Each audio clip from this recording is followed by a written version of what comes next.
Okay, hello everybody. Um, we just recently joined when we're gonna wait for another 5 minutes so everybody can log in. And we're gonna start our sweet fireside chat for today.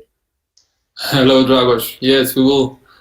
Well, we're gonna give our best to entertain you. Hi, Theo. Hi, Georgios. Hi, Onut. Hi, Christina. Hey everyone. How is everybody doing? Just give us some thumbs up over there. Really quickly, if you could just drop your location. Where are you joining us from? Is it from Cluj, Romania, other country, other city? Which city? It would be awesome to see how diverse we are. Oh, London. Welcome, Andrew. Dublin, Cluj, India. Wow. A truly global webinar. Our first one That's great. from Grigorescu. Brasov, Chisinau. I was on mute, sorry. That was great. That's great.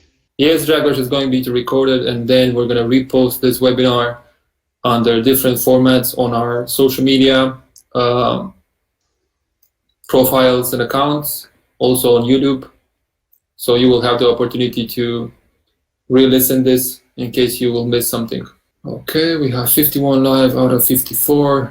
As you can see, both me and Paul are ready for this fireside chat representing the tribe. Startup Grind and Teleport over here representing in the house.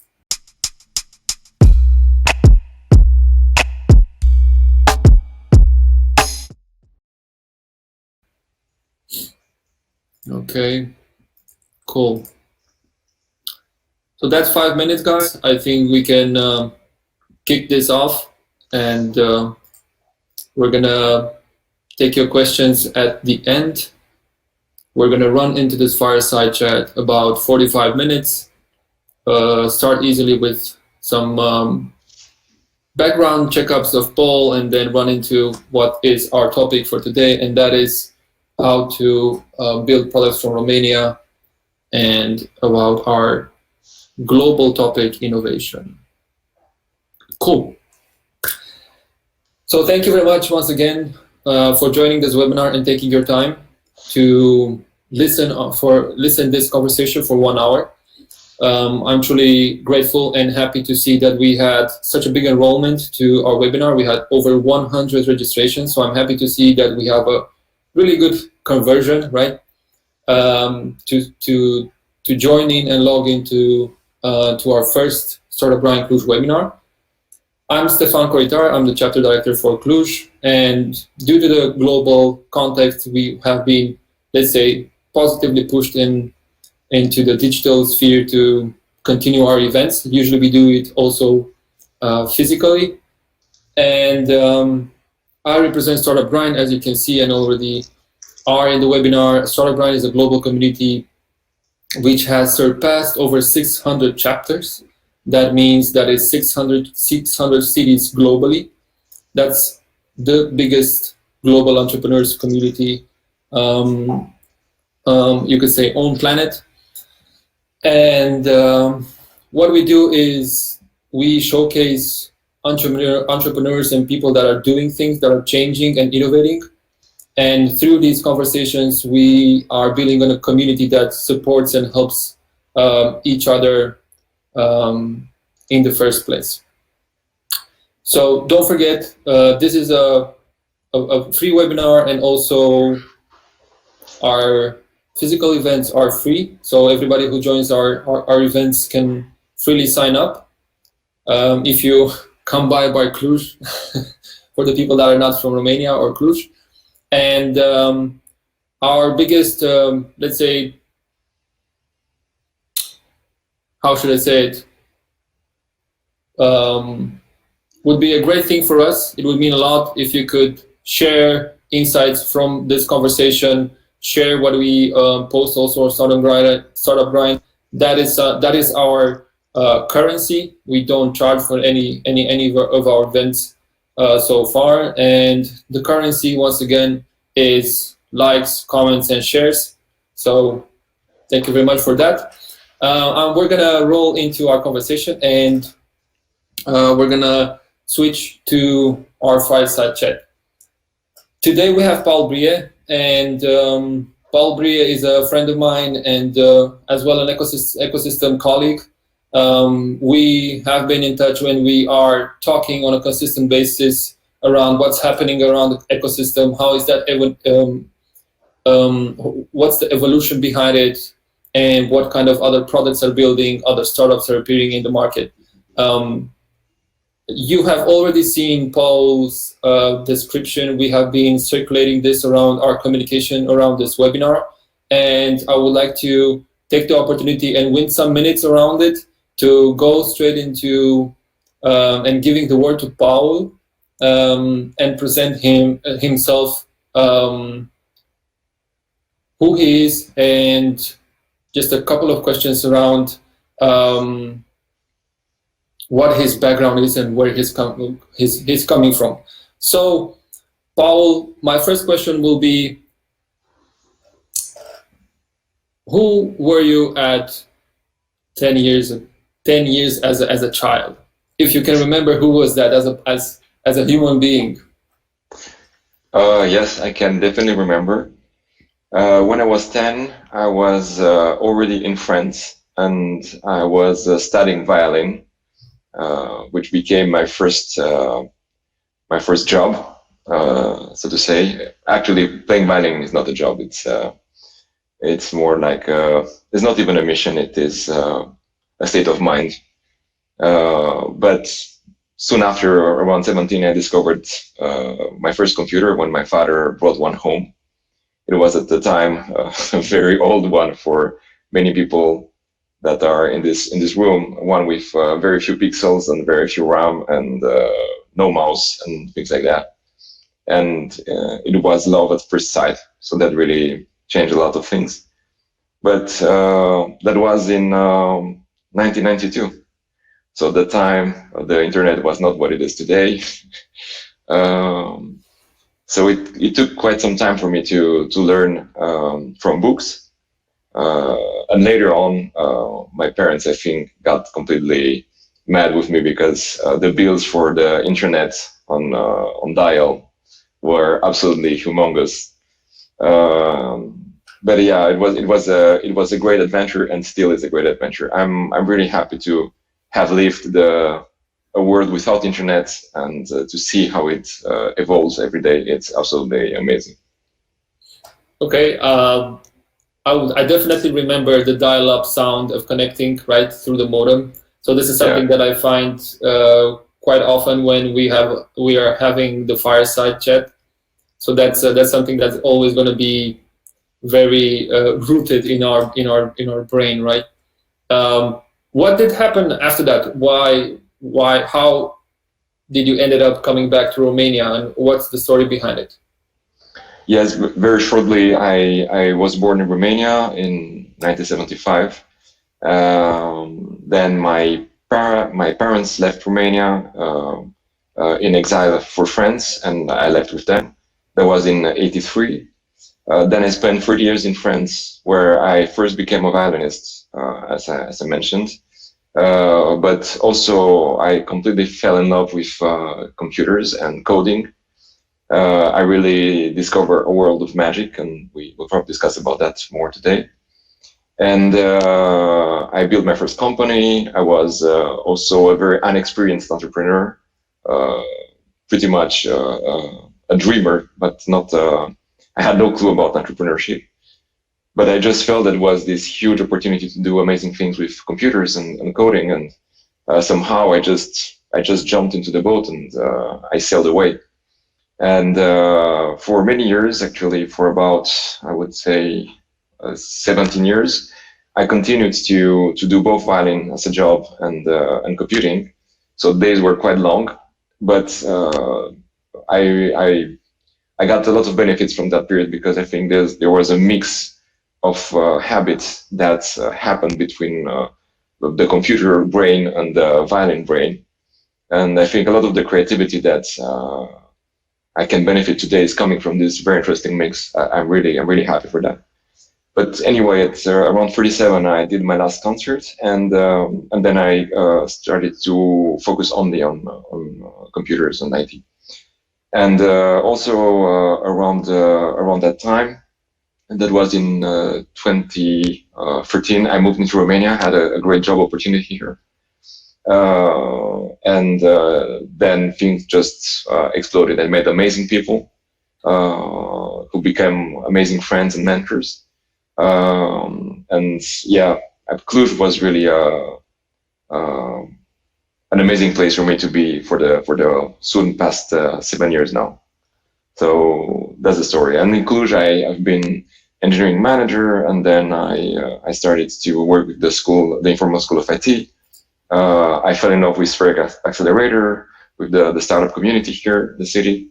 And finally, I end up at Evozone, where I work with Gabi Kretsu for now 5 years. I think today is a 5 years anniversary. And yes, that's cool. Gabi, if you're here, you're hearing us. Thank you. Yes, it was an amazing journey. And today I'm leading a wonderful team and an amazing project, which is a project very close to my heart, which is Teleport. Cool. So that helps a lot. Helps us a lot to gain, at least our listeners as well today, to gain a much broader perspective of who you are as a person. And I would like to step into a more, let's say, closer subject to what we have today. And you already mentioned companies like Evozone, right, where you had the opportunity to experience what it means to work on somebody's other projects. How is that? How is that experience compared to what are you doing right now? Working on somebody's else's others project, and now working on your project or product. It is a very interesting question. First of all, thank you for asking it. Some people who know me know that I'm quite vocal about the importance of doing products. However, I really enjoy doing outsourcing too, and sometimes outsourcing is yes, it's sometimes painful. It's hard. You have to match every customer request. But on the other hand, there's a lot of variety. There's a lot of opportunities to learn things about new models. And I think I'm always keeping a leg in the outsourcing boat as well, because I like the diversity of those projects. So I think I will never be able to only stay in one single project. My mind needs to see various models. And I learned a lot. And this reason, I think I'm really grateful for the journey I had, and the fact that I saw all these models and that I learned so much from the customers and their stories and their projects and their challenges. And in the end, Teleport, which is the company I'm leading today, I think benefits a lot of that experience, and in a dynamic and active way. I think Gabi, who's also my partner in Teleport, has a very strong experience in outsourcing, and we can see every day the bridges that are happening between these two worlds. So I think we are extracting energy from one to the other. There's a lot of things to learn both ways.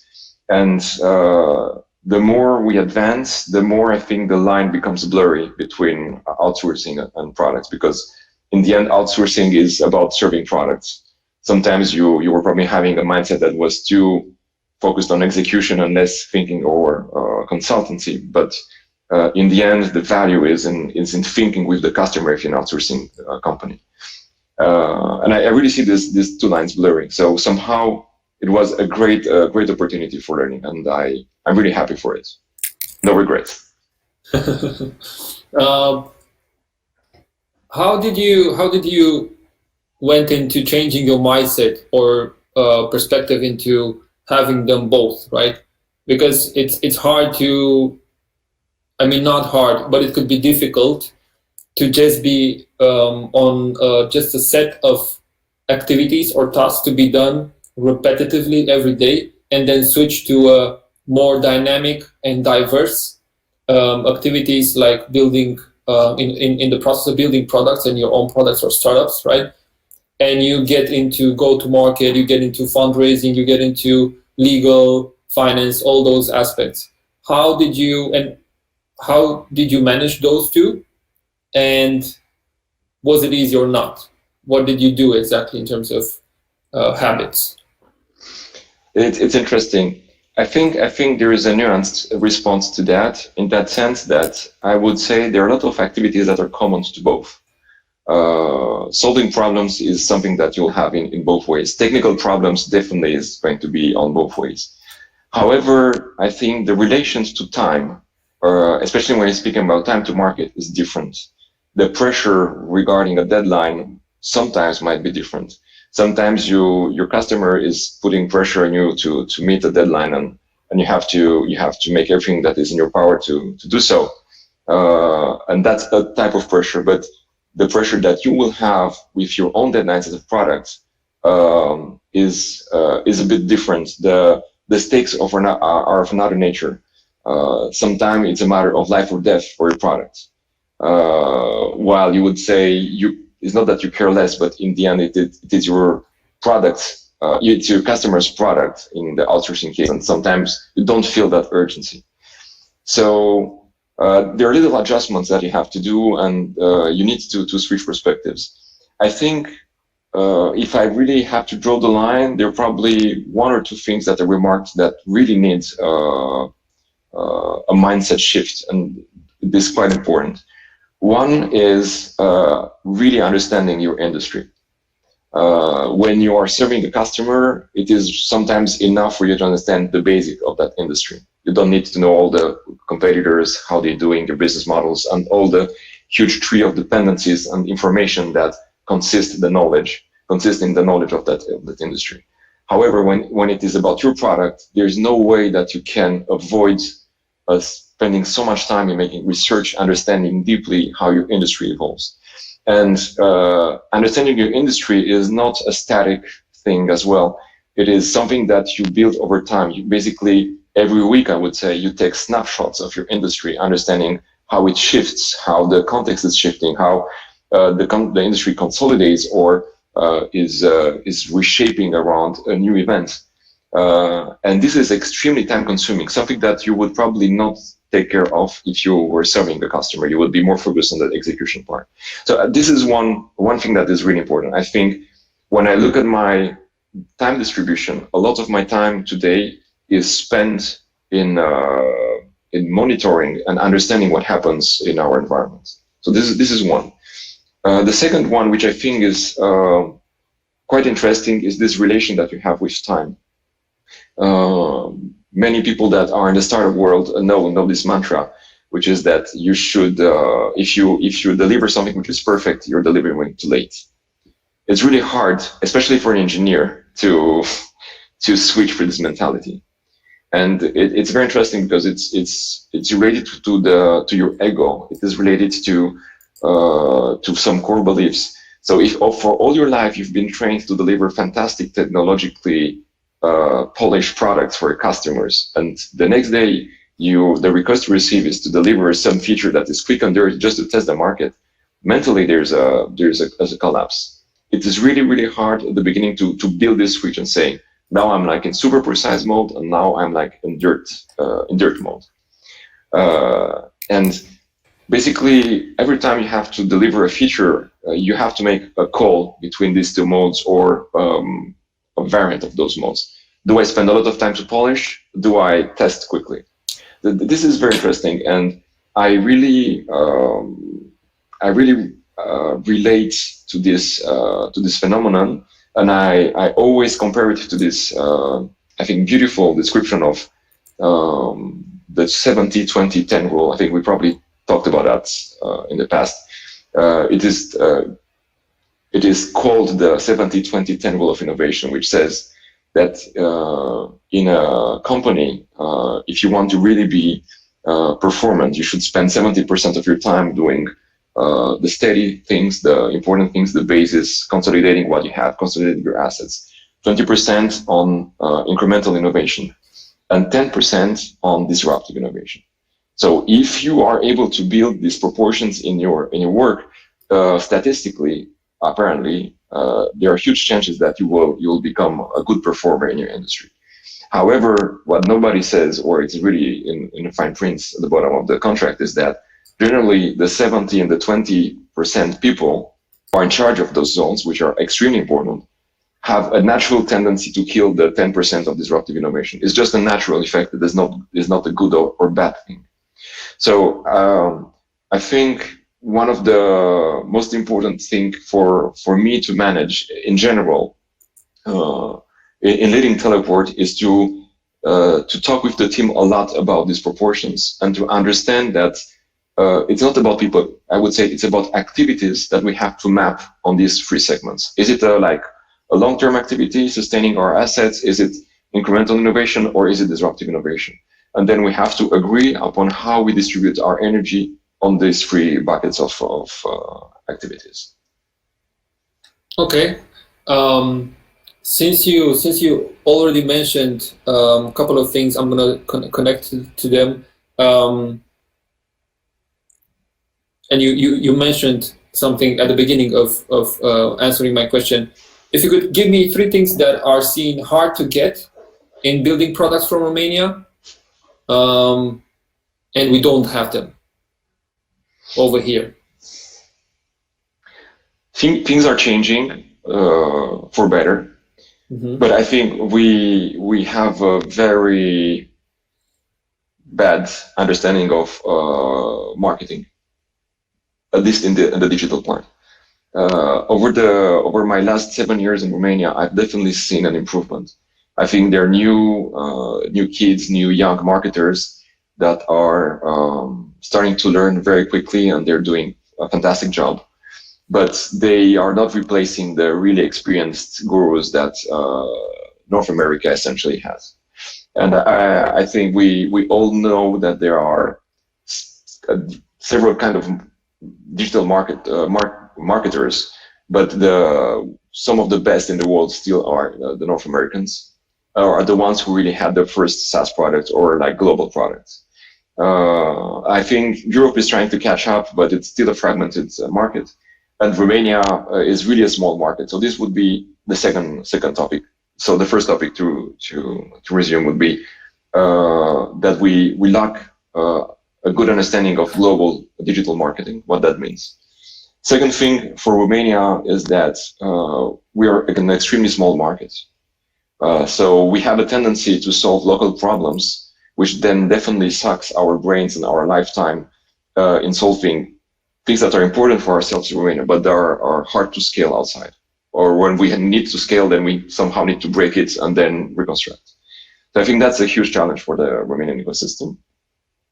The lack of funds, yes, I mean, you probably have seen that there are more and more funds in the market, but the money has a certain flavor. There's like the dumb money that has no knowledge attached to it, which is almost like banking money, to very, very smart money. So I think in Romania, there is very few people or organizations that have smart money. There are a couple of maybe great investors or owners that have made exits, but they're just a few.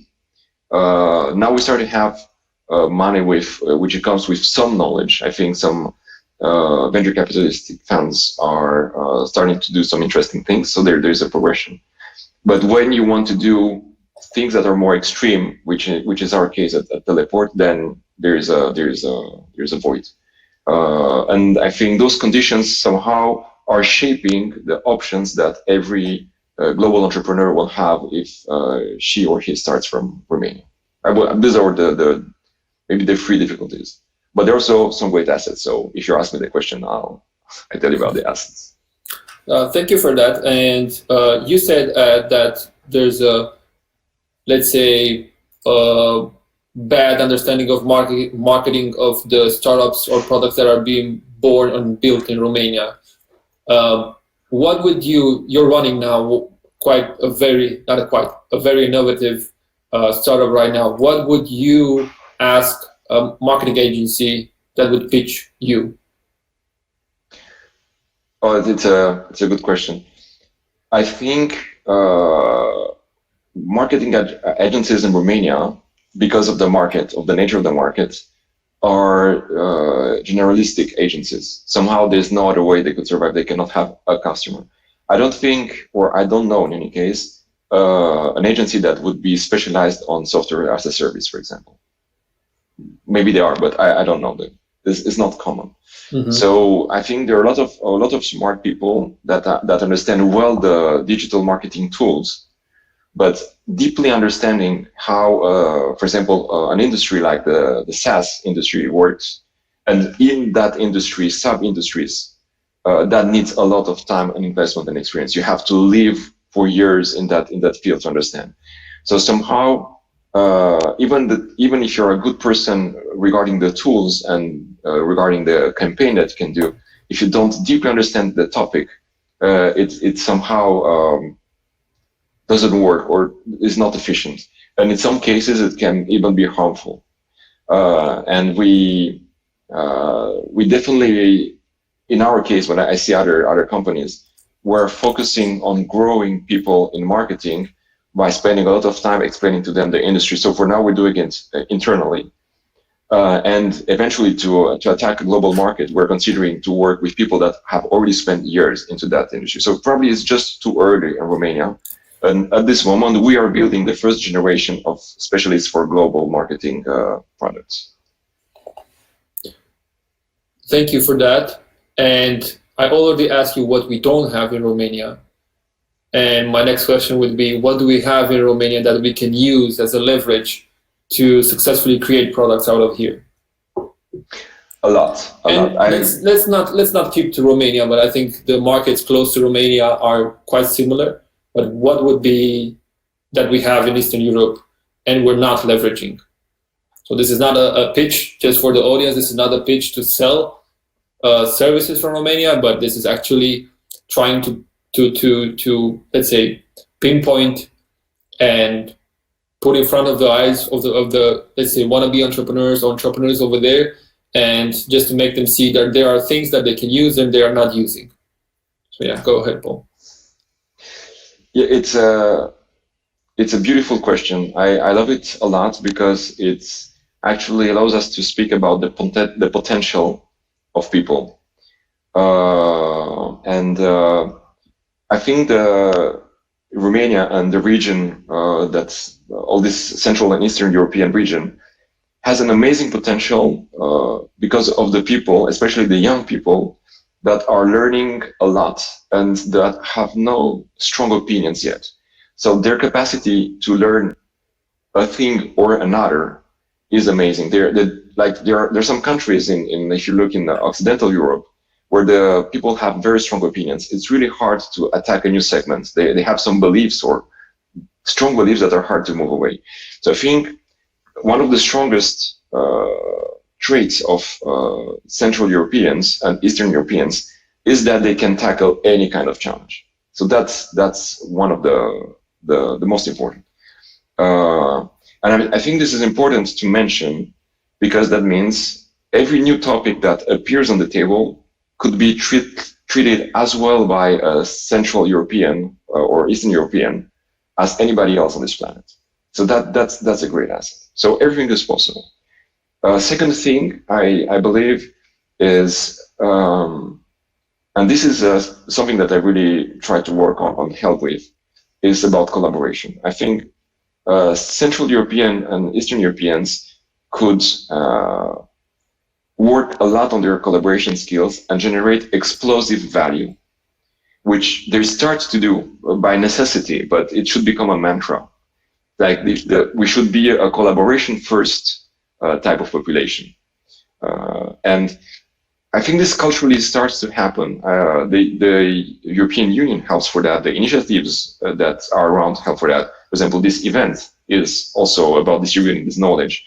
But yeah, I think a lot of owners understand that this is the future. And a good friend of mine, Emil Tamash, that you know, always talked to me about a very good book, which is called The Third Wave. It's written by the former CEO of AOL. And I really like this book because the book tells that basically there should be three waves. One is the ISP wave, which was the first wave on the internet.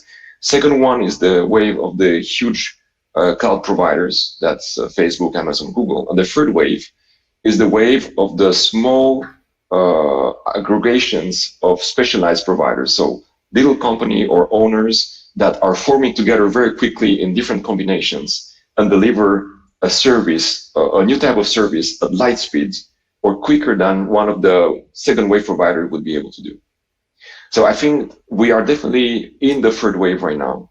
And I see more and more little companies being very active in passing deal or collaborating and building together some clusters of value.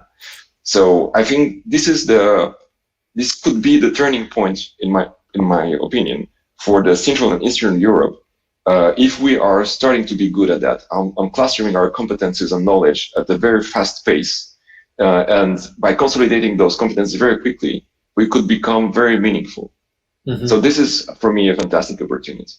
Last but not least, it is good to remind that not everybody in this world has the quality of the internet that we're having in Romania. I don't know that much for every other country in Europe, but Romania, for example, has a much better internet than France, for example. So it is important to mention it because it really has a difference on how it shapes the digital creators of tomorrow. I have one more question. I'm just also managing over here the community. I have also one more question before we step in. What it means to find out what it means to teleport and what are you guys doing over there. I have one more question connected to what it means, the ecosystem, right? And I know we talked about it a couple of months back, and I know that is a fascinating answer, and I would like to also address the question yet again. What do you think the public entities should do and could do to speed up the startup growth? Because we know right now the government, there's not so much support in terms of the startup initiatives, and how could they do better? It's a very good question. I have a mantra. I see some people here in the conference, and I think they heard it 100 times.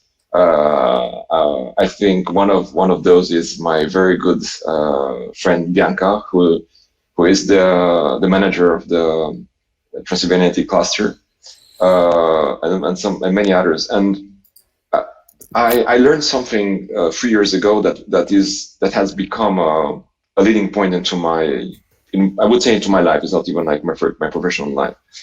It has been said in Cluj in an open innovation conference by a former, I think, first or prime minister from Japan. And the idea is the following. The idea is that the challenges that the 21st century bring to us are so big and so complex that there's no way that they can be solved by only one entity, only by the government or only by the private sector or only by the education. That doesn't happen anymore. I think this belief is a belief that is part of the 20th century.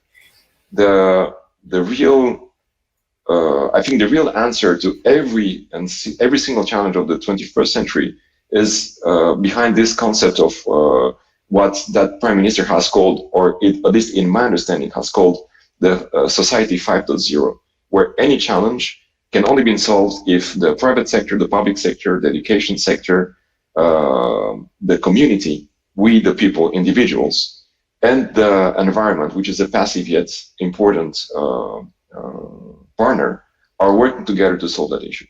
If one of those five is missing at the table, whatever issue is tackled might be done wrong. Like if we see it very well in the environment, if you just exclude the environment from the table by ignoring it, it just bites us really badly. So this being said, I'm going back to your question, and I would say that this mantra for me applies as well for the startup ecosystem. There's no way that just you and I in this call can make the change by ourselves. We can help. It is you and I, it is Bianca, it is the local government, it is the EU, it is everybody around us, it is the education, And I would like to say, even in our case, in the digital world, if you think about blockchain has quite a lot in the way it uses energy, forgot about the environment, right? Bitcoin is a great idea, but the environment was not at the table that day. Yeah. So we all should tackle this problem together, and it's a matter of moving from, like, I would say, individual intelligence to collective intelligence, where we as a group, we're starting to tackle problem with a level of success that has never been reached before because of this cross collaboration that we could do at this point. So yeah, it was a long answer, but no, but I truly believe it's really helpful, and I truly believe and I agree we're on the same page. And just a quick note on what you said. I remember that one of the topics that we discussed was the fact that how the society, at least one layer of the society, is that the public sector should support in many ways, and in different ways they could get creative, help support that layer of society that is between, let's say, 18 and 24, to get early into the startup experience and support them along the way, so that they don't get into and I'm not saying that corporate or enterprise contexts are bad, but usually when you get into a corporate or enterprise context as a professional, you get to this tendency of being in a comfort zone constantly, and you never step out, right? And this is something that I remember that you said to me, and for me it was such an eye-opening thing that I found it at that moment exactly where I was, because I was also on a corporate ladder and then moved away, although I had multiple connections here and there after that too, but I realized that was the same thing. Yes, I have a like an obsession, maybe because I'm getting older and my life starts to look shorter than it was looking before. But it's also because I'm also much more interested in the things that I'm doing, and I want to make sure that I do as much as possible of them.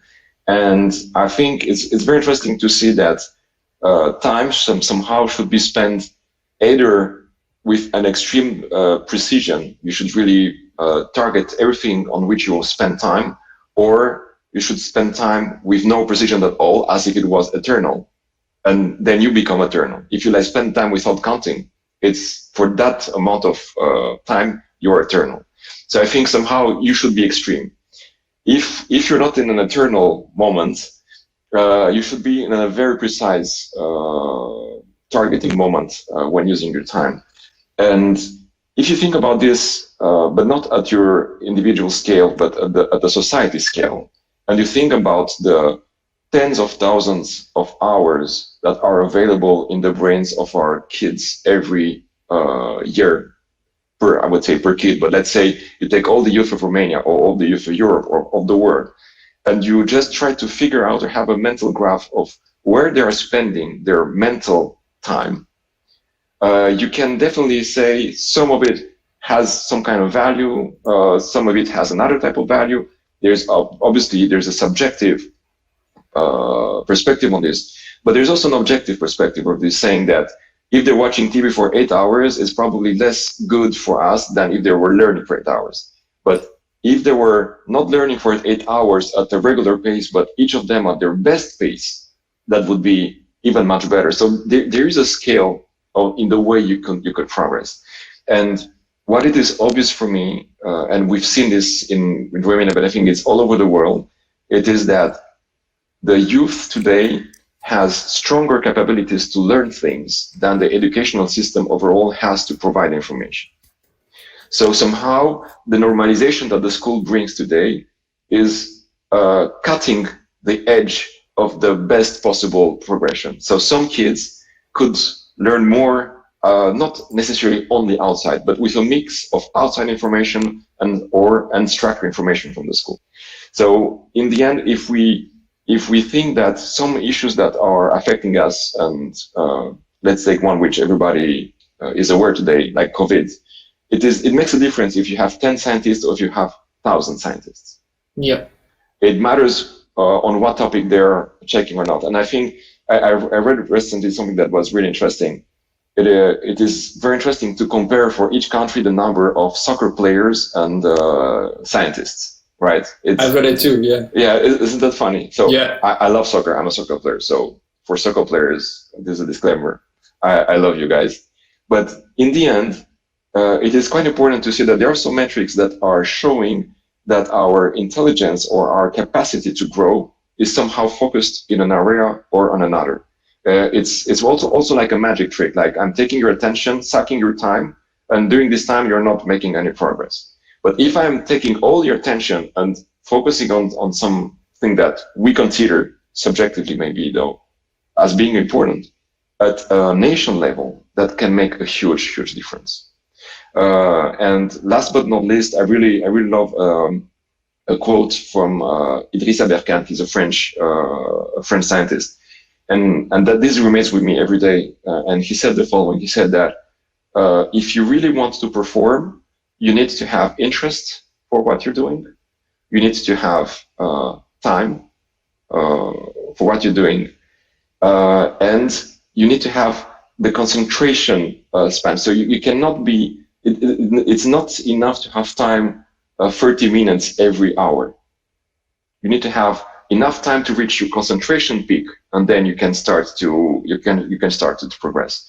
So there are all these conditions that we could work together to bring together in order to transform the growth of our youth. So yeah, I'm a bit idealistic, but why not? Hey, that's why we are having this webinar to, change perspectives and expand the way we think about things. So I'm really grateful for that, and I think it's very useful for our guests today. So feel free to drop insights in the comments, and we're going to switch later on to the Q&A. But before we do Q&A, I want to step into what teleport means. So I already know we already had this discussion, but it would be really helpful for the guests that we have today to explain us what is teleport and how did you come up with the idea? Teleport is a crazy project born from an idea that Gabi and I discussed. Yeah, so hopefully the other attendees will join again. Okay, cool. Let's we can continue. Yeah. So. Yeah. So I was saying that basically the idea of teleport is an idea that was born in the end of 2016. Gabi and I got an opportunity to use some funds which were obtained for the EU for building a SaaS platform that would build React components. And we just said that this, in our opinion, was probably not enough to really be meaningful in the market. And then we decided to see if we could do something more and to go farther. And it is at that moment that really we started to try to think out of the box and say, maybe we should go completely crazy and figure out how the experience would like if technology would not be a limit for our project. And at that time, it was the beginning of the chatbots, so we definitely thought that we should do something around an intelligent agent that you would talk to, and by the end of the discussion that you would have with it, your application would be completely built. So we imagined this scenario like 30 minutes, like a consultancy that lasts for 30 minutes, but at the end you have your full product. That was the idea. And we came back from that idea into smaller steps, into smaller chunks, so that we can see how we could do it. And we decided to start with the front end part. What would be the best automation experience if you would have to build user interfaces? And we started the work from there. And I think basically a year and a half later, we had a first video. I don't know if you think we should show it again here for people who are in this call. Maybe everybody knows it. Otherwise, I'll just give the link to it. if people are interested to see it again. Yeah. So here's the link. We've released this video that was by the end of 2018, and the story is kind of funny because we were kind of desperate. We're not happy at all with what was happening, and we released this video on Twitter, and like nobody, we shared it, we posted it, and we said, okay, we completely missed it. And I remember there was and like Thursday or something like that, and it was kind of depressing, and I was, yeah, all this time for nothing. That's it was a tough moment. And then just by duty, we posted it on LinkedIn, and things are just exploded. Like in 2 weeks, we got 2.5 million views. Wow, 2.5 million. Yes, just on LinkedIn was great. Didn't know that.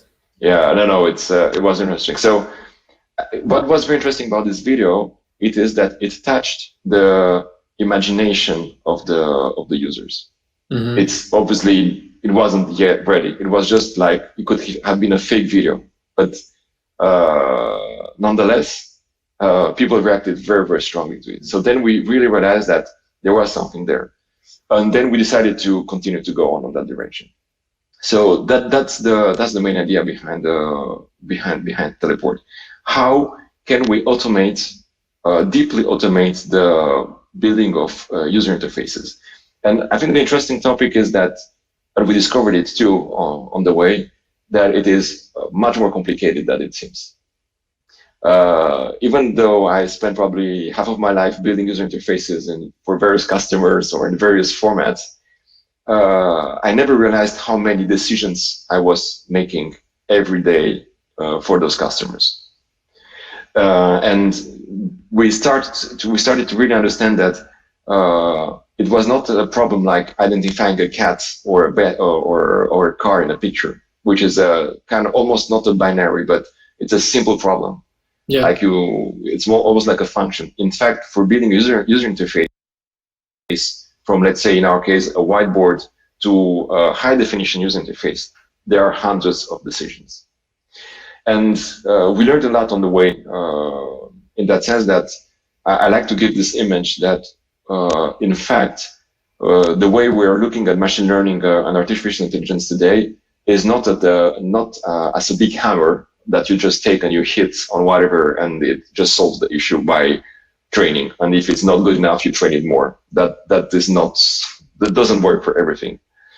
And it looks more like a fabric in which you are mixing together very fine mechanisms that are completely deterministic, and on the other side, those are the computer machine learning, which are non-deterministic. And it becomes like some of a supple fabric that works together at its best for each type of situation. And in the end, it fulfills the function, which is building user interfaces. And actually, in 2 weeks from now, we're going to release in production this feature. I was thinking maybe showing to our friends here a gist of it. Do you think it's a good idea? Yeah, but like it's a premiere. Nobody has seen it before. Let's go. Let's see. I think that will give people an idea about what we're talking. So let's see how do you share things here? Share screen. Good. So I'm gonna share this.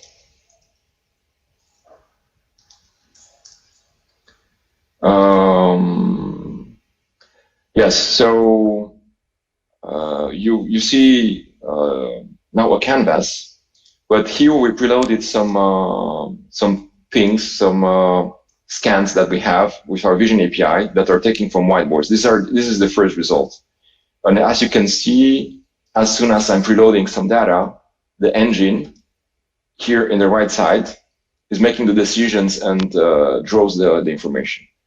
So that's kind of cool. But the part which is, I think, is even cooler is that we brought this to everybody or we're going to bring this to everybody in real time, and it's going to look a bit like this. So let's say I'm in wireframe mode. I'm just adding elements here.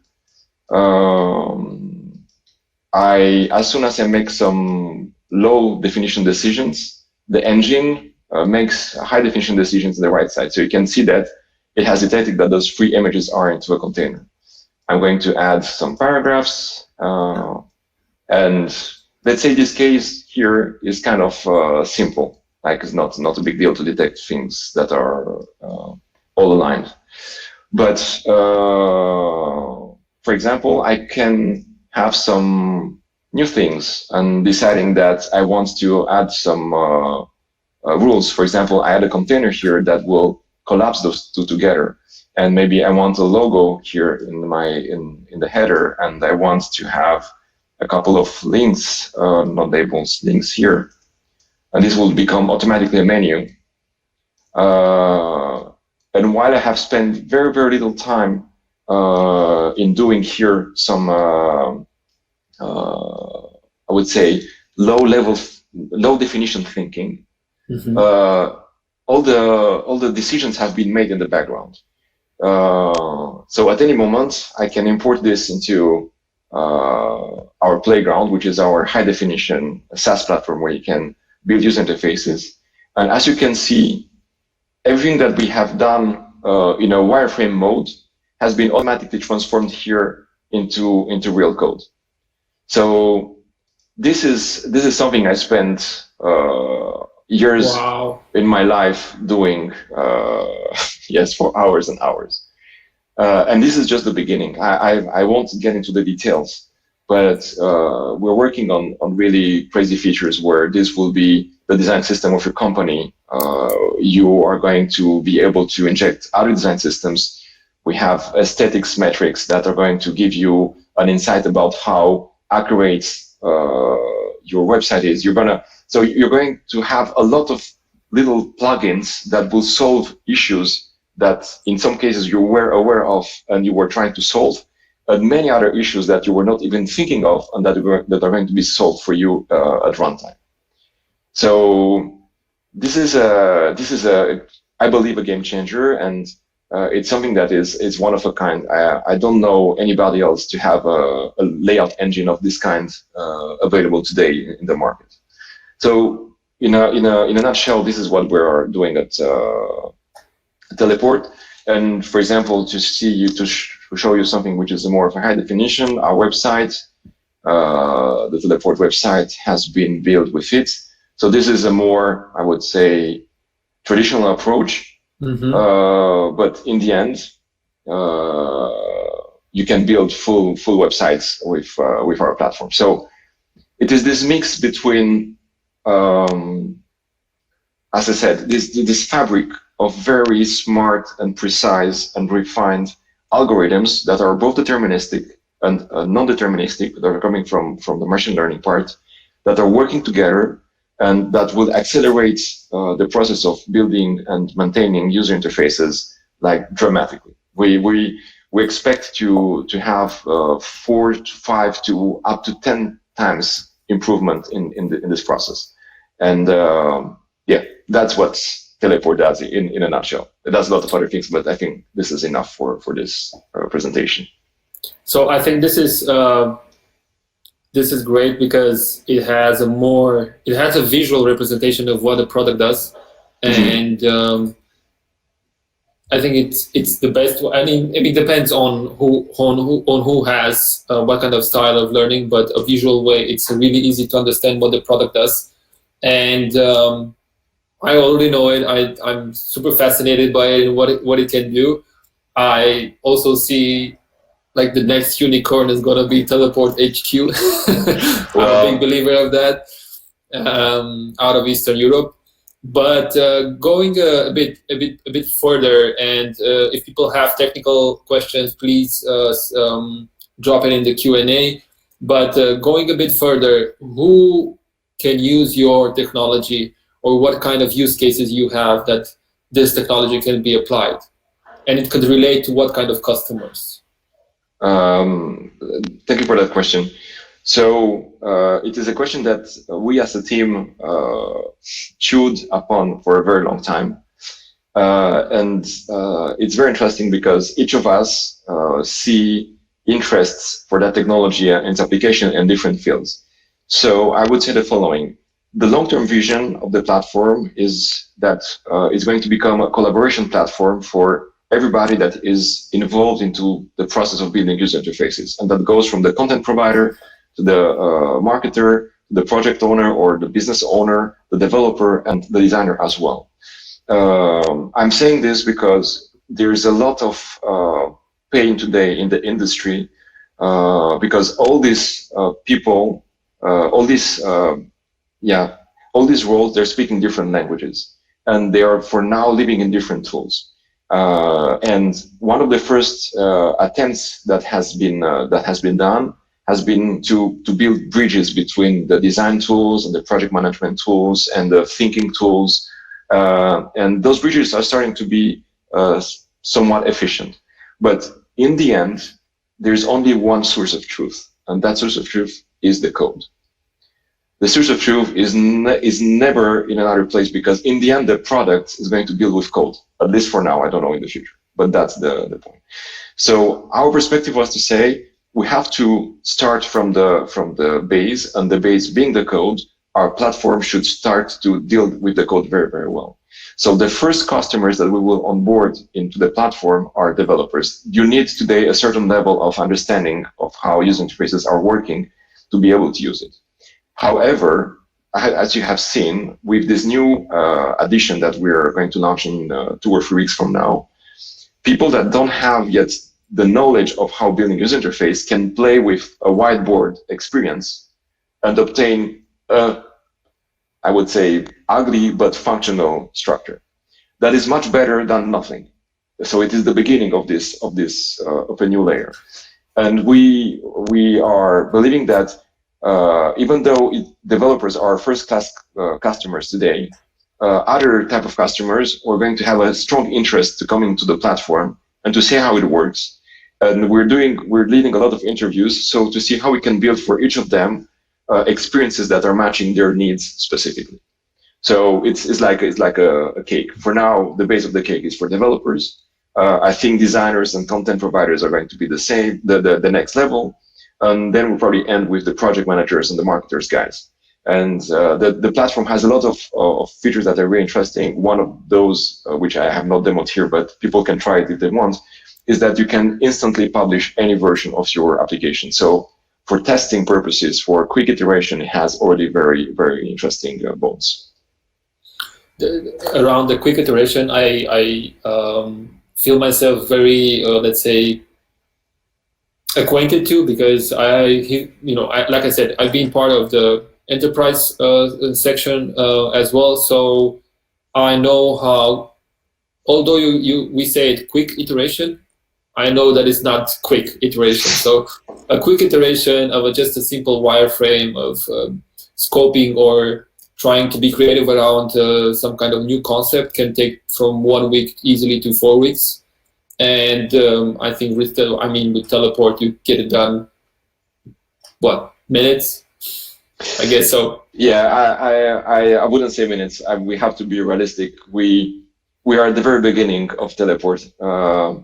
It's important to say, and that's what we learned. There is a certain life cycle for, I would say, usual products that don't use machine learning. But if you embed machine learning, the life cycle becomes much longer. The benefits are so much bigger as well. So what I think a developer that would do only web static websites, for example, in September when we reach our V1, he probably will have 2 to 5 times or maybe 8 times improvement in managing his website. And that's a lot for this role. Mm-hmm. If you are discussing with your customers, as we do today, and you are both communicating and making comments about the things you want to change in the website and just republish 30 seconds later, then the product owners start to make benefits as well. So we're just eating little chunks of hard work that we're grinding and that we're embedding to the platform. So it's going to build up. And very likely, if I see the pace that we had in the past and the pace that we have now, we will have absolutely spectacular capacities in 12 to 18 months from now. Like You will be able to say, I want my website to look like Microsoft.com, and instantly it's going to be hydrated like Microsoft.com. You're going to be able to take a picture of your office or like a nice landscape and say, I want to have this ambience into my website. And automatically that ambience and that kind of lighting is going to appear in the design system of your website. This is the kind of things we want to achieve on one hand. So it's almost like at dream level, but I think that's the part that keeps us really going. So this is on the spectrum. While on the other hand, with delivering a very solid technical foundation, the code that we're generating is really checked very hardly by our engineers. So we're probably a bit bulimic in that sense that we want to eat it all at once, but we think that's the way we should go for it. And on the other hand, we're also having discussions to move this experience in the mixed reality. I think this is the next part. I truly believe, and I'd say this again, that there's going to be a very interesting phenomenon that will happen in the next few years. One is that with the release of new AR headsets, but I'm thinking a lot about glasses that you can wear. You're going to have a fantastic experience as a user, but the trust between users is going to collapse. So there's going to be a fantastic technological improvement, but the trust is going to be destroyed, because I will never know what you see about me and and you will never know what I see about you, because we both have glasses. So what's the metadata that we have? Exactly. So you'll have a doubt all the time. And basically, that there's this rule that says that when you're speaking to somebody, 5% is of what you're saying is said through your words, then 20 and something is said through the meta language that is around your words, and more than half what you said is done through your body. Yeah. If you have this kind of glasses, I will be able to tell instantly, oh, he's lying, he's not lying, he's sure, he's stressed. I will know everything about you at that moment. Yeah. So you will never want to be with me in a room when I have my glasses.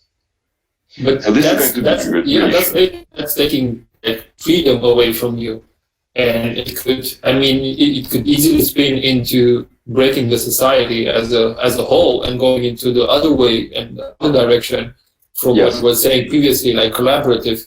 So that's dangerous. But yeah, keep going.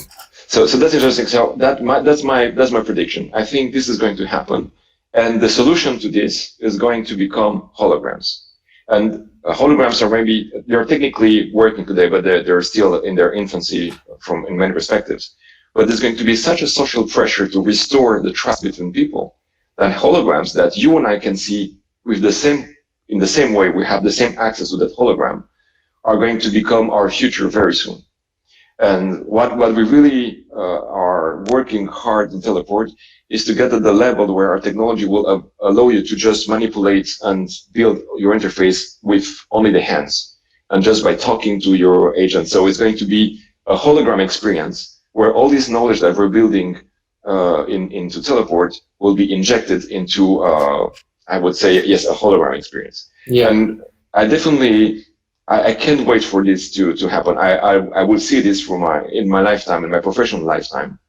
And I'm basically, it become a mission. I want this to happen. I want to see this happen. So I think you're one of the few entrepreneurs that dream so far. And I'm happy to know you and have you in my close circle of friends. And I'm gonna keep my fingers crossed, for that to become reality, right? I'm gonna ask you one question or maybe two questions around Teleport, and then we're gonna switch to Q&A. Unfortunately, this technical issue that we had took us away a couple of minutes. How did you approach when starting Teleport? How did you approach recruiting, and how did you choose or select the team members that you want around you? Yeah, it's a very interesting question. First of all, I have to say that I think I have the best team in the world. Obviously, every entrepreneur is going to say that, but I deeply believe so. And I'm saying that because I think Teleport has more than just a team. I think